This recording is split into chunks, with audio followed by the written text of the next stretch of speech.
যারা রাসূলের আশিক এরা এই মাসে আল্লাহর ইবাদত বন্দি বেশি করে।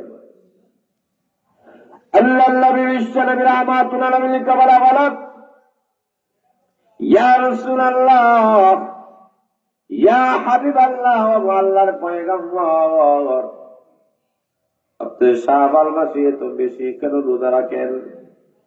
আল্লাহর নবীজি বলেন, আমি রমজানের প্রস্তুতি গ্রহণ করার জন্য শাবাল মাসে বেশি বেশি করে আমি রোজা রাখি। এই কারণে এই মাসটা অত্যধিক গুরুত্বপূর্ণ, যেহেতু এই মাস রাসূলের মাস, আর আমাদের সামনে যে মাসটা আসছে এই মাস রমজান মাস, এটা আল্লাহর মাস। যারা বলে সুবহানাল্লাহ। অতএব রমজানের মোবারক অত্যধিক গুরুত্বপূর্ণ। এই মাস অত্যধিক দাবি, অত্যধিক সম্মান এবং মর্যাদার অধিকারী। এই মাসটাকে আমরা কাজে লাগাতে হবে। কথা বলে ঠিক না ঠিক? সন্ধ্যা থেকে এই পর্যন্ত উলামায়ে কেরাম আপনাদের সামনে অত্যন্ত গুরুত্বপূর্ণ আলোচনা পেশ করেছেন, নসিহত পেশ করেছেন। আবার পরবর্তীতে আপনাদের সামনে আলোচনা পেশ করবেন তরুণ সমাজের আইডল, বিশিষ্ট ইসলামী চিন্তাবিদ, যুব সমাজের বলিষ্ঠ কণ্ঠস্বর, সারা বাংলাদেশে যিনি তাফসীর পেশ করেন, তরুণ সমাজের জন্য অত্যন্ত মধুর কণ্ঠের অধিকারী হযরত আল্লাহ হযরত মাওলানা ইউসুফ আহমদ সিদ্দিকী সাহেব দামাত বারাকাতুহুল আলিয়া আবার পরবর্তীতে আপনাদের সামনে গুরুত্বপূর্ণ আলোচনা পেশ করবেন। হযরত উপস্থিত হয়ে গেছেন। হযরত আলোচনা শুনতে আমরা সবাই রাজি আছি ইনশাআল্লাহ? কথা বলেন ইনশাআল্লাহ? আরে জোরে বলেন ইনশাআল্লাহ। আসল ভাইরা, এইভাবে পর্যায়ক্রমে উলামায়ে কেরাম আপনাদের সামনে গুরুত্বপূর্ণ আলোচনা পেশ করবেন। আমরা যে কথাটা বলতে চাই, এই মাস হলো শাবাল মাস, আগামী মাস হয়েছে রমজান মাস।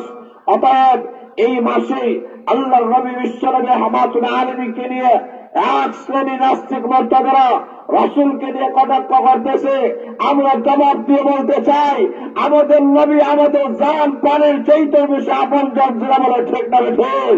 আমরা গোটা পৃথিবীর সবগুলো আমরা ছাড়তে রাজি আছি, আল্লাহর নবীকে আমরা ছাড়তে রাজি নয়। আল্লাহ রাসূলকে নিয়ে কটাক্ষ করে আমরা তার সর্বোচ্চ শাস্তি মৃত্যুদণ্ড কামনা করে। যারা বলে ঠিক না ঠিক? কথা বলে ঠিক না ঠিক? অন্তর্বর্তীকালীন সরকারের কাছে আমাদের দাবি, কথা বলে ঠিক না ঠিক?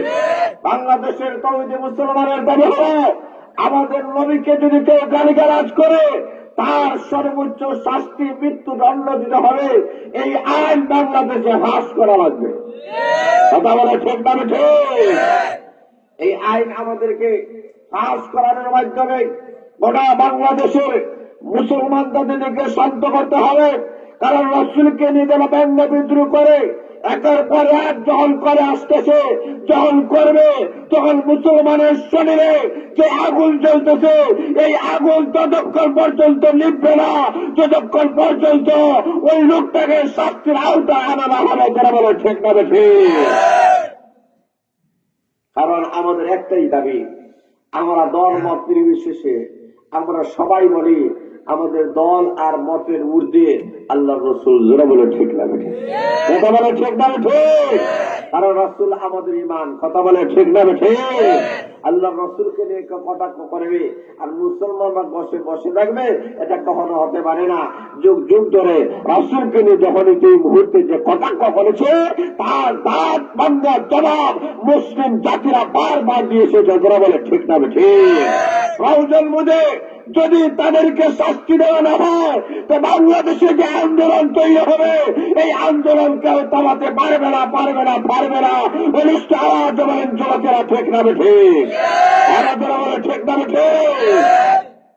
কারণ রাসূলের বেলায় আমরা সব একমত। কথা বলে ঠিক না ঠিক? রাসূল আমাদের সবচেয়ে বড়। পৃথিবীর সব জিনিসের চাইতে আল্লাহ রাসূলের ভালোবাসা আমাদের অন্তরে সবচেয়ে কম না বেশি? যারা বলে কম না বেশি?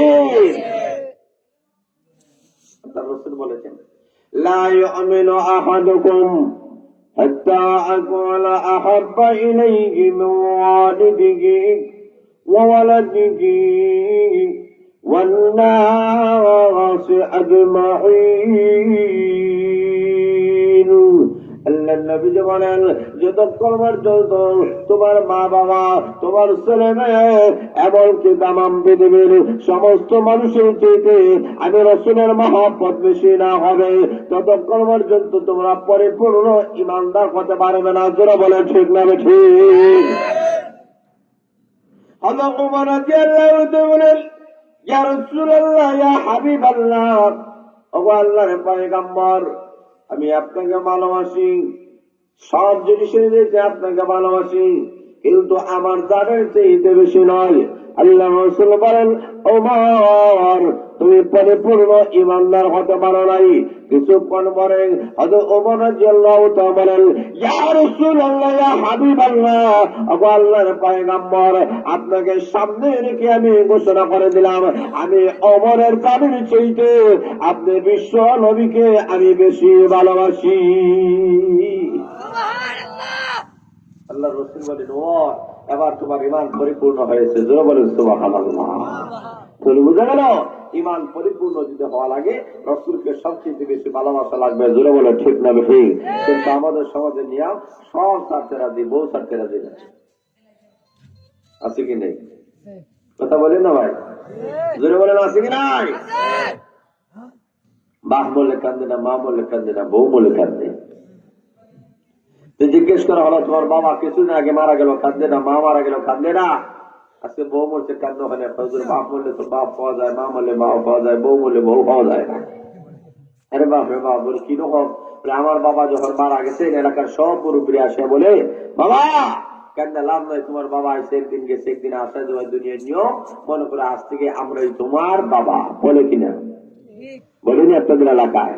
আরো কিছুদিন আমার মা যখন মারা গেছেন, এলাকার সব মুরব্বী মহিলারা এসে বলে, বাবা কাঁদতে লাভ নাই, তোমার মা এসে একদিন গেছে, একদিন আসা যাবে দুনিয়ার নিয়ম, মনে করে আজ থেকে আমরাই তোমার মা। বলেনি? ধরে বলে, বলে কিনা? এখন যুবকে হয়, বাবু পাওয়া যায়, মাও পাওয়া যায়। আজকে আমার যুবতী বউ মারা গেছে, এলাকার যুবতী মহিলার তো আর অভাব নাই। একটা যুবতী মহিলা ইয়া বললো না, ভাই কাঁদতে লাভ নাই, আজকে মনে করলে আমি আপনার বউ। কইছে নি? সব পাওয়া যায়, বউ পাওয়া যায়।